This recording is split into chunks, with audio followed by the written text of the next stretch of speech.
علامہ نے ارشاد فرمایا، ایک عورت تھی، طوائف تھی، ساری زندگی اس کی گناہوں میں گزری معاذ اللہ۔ پھر وہ ایک کنویں کے پاس سے گزر رہی تھی، ایک پیاسا کتا اس نے وہاں پیاس سے تڑپتے سسکتے دیکھا، اور پھر اس نے اپنے جوتے کو لٹکا کر اپنے دوپٹے کی مدد سے یا جیسے اس سے ممکن ہو سکا اس نے پانی نکالا، کتے کو پلایا، اللہ نے اس کی بخشش فرما دی۔ آپ ماشاءاللہ ہزاروں میں لوگ ہیں، آپ نے بڑی جلدی مجھے یہ بتانا ہے، یہ حدیث آپ نے پہلے بھی سنی ہوئی ہے نا؟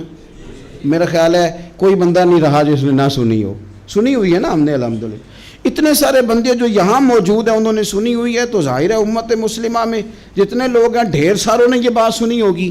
لیکن میرا سوال یہ ہے، میں سڑکوں پہ روڈوں پہ سفر کرتا ہوں، ہم نے یہ حدیث درجنوں بار سنی کہ طوائف نے کتے کو پانی پلایا تو اس کی بخشش ہو گئی، لیکن حال یہ ہے کہ سڑک پر کسی گاڑی سے ٹکرا کر اگر کوئی کتا مر جاتا ہے، اب مر ہی گیا ہے، گاڑی والا، موٹر سائیکل والا،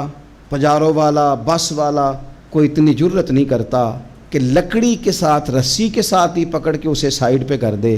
وہ سڑک پہ مرا ہوا پڑا رہتا ہے، یہاں تک کہ گاڑیوں کے ٹائروں کے ساتھ اس کا گوشت لگ لگ کے سڑک صاف ہوتی ہے۔ اس محبوب کے ماننے والے جس محبوب نے بتایا کہ طوائف نے پانی پلایا تھا، اور ہمیں سمجھ بھی آ گئی اور حدیث پڑھ بھی لی اور سن بھی لی،